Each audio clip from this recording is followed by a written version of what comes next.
Hello guys, so this first video is basically just going to be an introduction video to my story in terms of my military story up until date, the reasons I've got for leaving, and also like future goals that I've got, the sort of position I want to be in for when I actually exit the service. And I want to start it off with when I joined.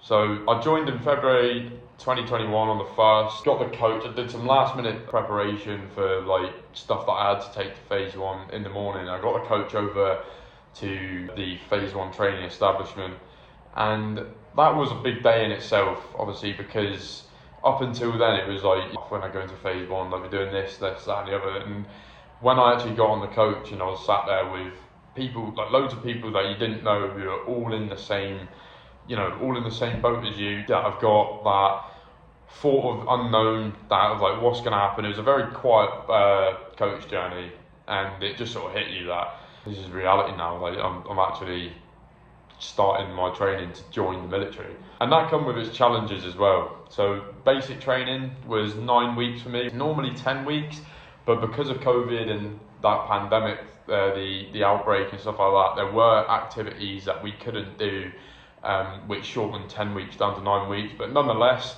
passed the training, and it's still, made you part of the military.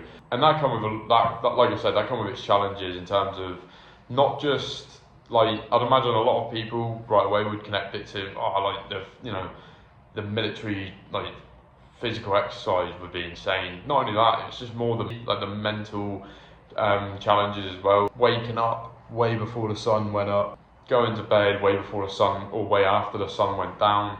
It was just like long days of exercise, kit preparation, like making sure that all of your uniform was pristine, not like even being allowed to have like grain of sand on the bottom of your trainers, and having to get into freezing cold water for certain exercises, obstacle courses, which was all quite fun, to be fair, looking back at it, because that's the kind of person I am. I love that kind of thing, doing like, obstacle course, stuff like that, and all the drill as well.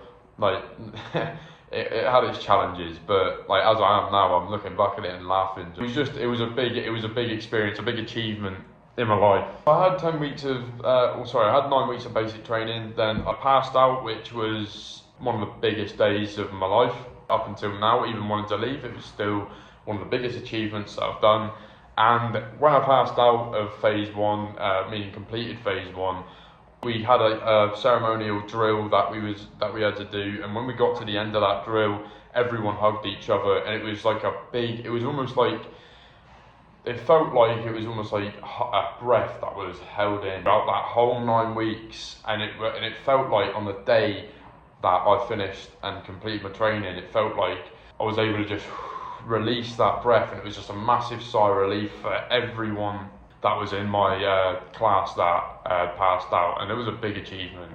From there, I then went on to, I had 3 weeks of leave where I was able to reconnect with friends and family and just be able to embrace all of those people, not being able to see them for 9 weeks, you know what I mean? And since the establishment was close to Plymouth, it was this is like torture, because there was parts of the training where we would go to a different unit and we would be doing different exercise, and I could actually see Plymouth, and it was almost like it was torture. But I went then to do to have 3 weeks leave. That was great. Like I said, reconnecting with friends and family.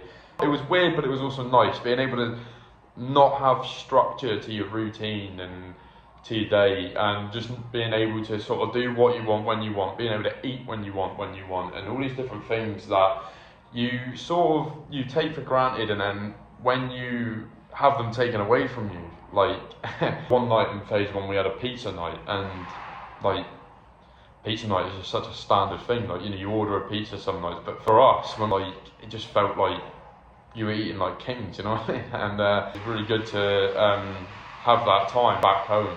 And then from there I went on to do phase two, which was a bit more relaxed, still had its sort of militant ways, and naturally with the military your kit had to be like sort of pristine. It was a bit more relaxed. I mean, I've never been to university, but it was almost like I'd imagine it was like a bit of like a military university. you slept in an accommodation. From there, you went to your training in the morning, your trade training throughout the day, and then you come back to your block and your accommodation, and then you was able to go home on the weekends, which was nice. I went home pretty much every weekend, despite it being like a 4-hour journey, 5-hour train journey back home. And that's when I went on to learn my actual specialisation that I decided to apply in the military as. And there was a lot to take in with that specific part of my training. I actually experienced a bit of loss in the family towards the end of my training, which timed well and didn't in terms of, the reason I'm saying it timed well is because I was able to go, I had summer leave at the time, which I was able to go to the funeral of the person that we lost during that time. But the reason it didn't time well is because not only was a loss, but it was also right when I was having my end exams.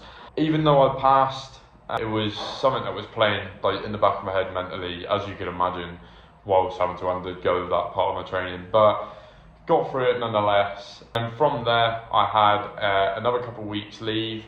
I then went back to the establishment that I did phase 1 in, where the last 5-week section of my phase 2 training was held, which was weird to be back there actually, because I hadn't been back there since my initial training. So to be there and to talk to people that you remember at the time of doing basic training were like sort of, because they're militarising you, they carried themselves in a certain way, a bit more like sort of stricter and stuff, but then to go back to that establishment and have conversations with the same people, and they're a bit more relaxed because you've got past that initial sort of phase 1 militarisation, it was nice, but it was also weird. But that was decent. That was a bit more of a hands-on part of my training. I enjoyed that more, being hands-on and being more practical. I then went on to do a couple various courses that I needed to be able to go out to my first seagoing unit.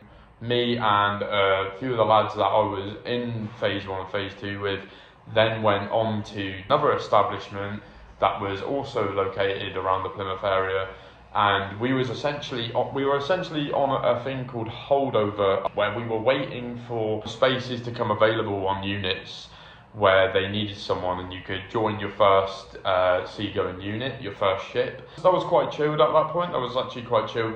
Because we were there on holdover, we didn't have any specific job in particular. We were just there sort of helping out in ways, and then we all got told that we needed to go up to the chief's office. We got told that, so there were 5 units available, there were 5 of us, and we got told essentially, right, there's 5 units available, amongst yourself decide which one you want to go on, and I'll make it happen, kind of thing.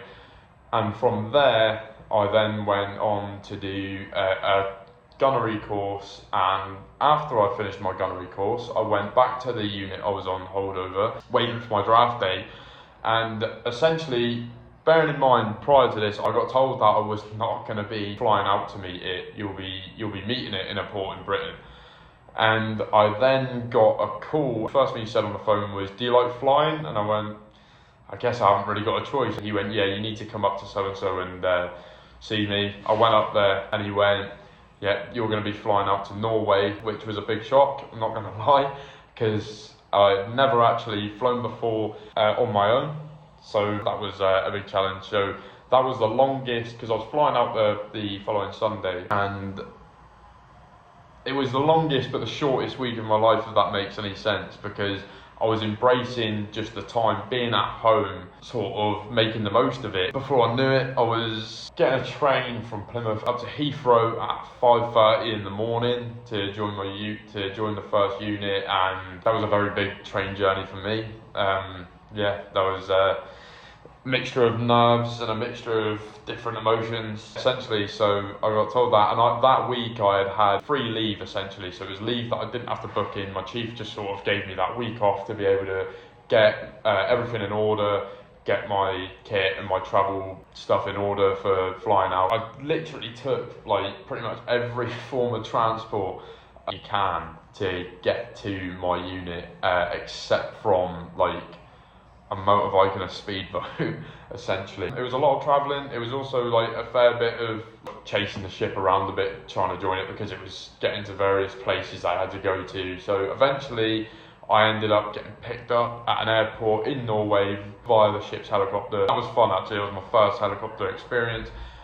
Flew out, landed on the ship, and yeah, I joined my first ship from there, which was a big achievement in itself, a massive achievement in itself. Not flying before, and I flew solo. That whole experience of just joining my first ship was insane.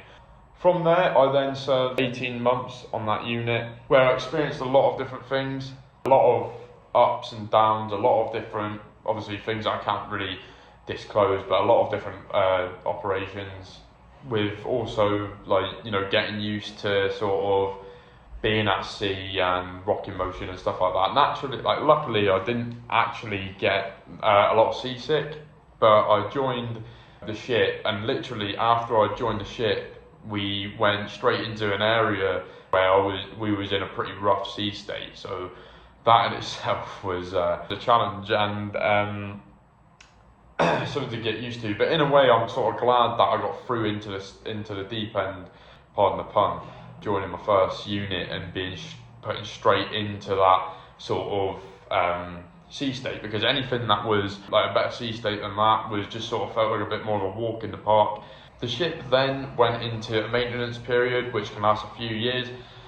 After that maintenance period, so when that started, I then went into another unit where I am currently, has currently come out of that refit period that my previous ship just went into. And that was a weird day. Leaving that ship was a weird day because it was about sort of when I finally left that ship for good, it was reflecting back on all the days of just going through my head of all the times that I've been in my ups, in my downs, the places I went to in terms of Denmark, Estonia, lots of different places in Norway, some different parts of Britain, which, believe it or not, one of them places being Aberdeen in Scotland, which was actually quite a good stop. That was one of my favourite stops, just weirdly, since it was still in Britain anyway. But yeah, that was decent. I then, like I said, went on to join the unit that I'm at currently.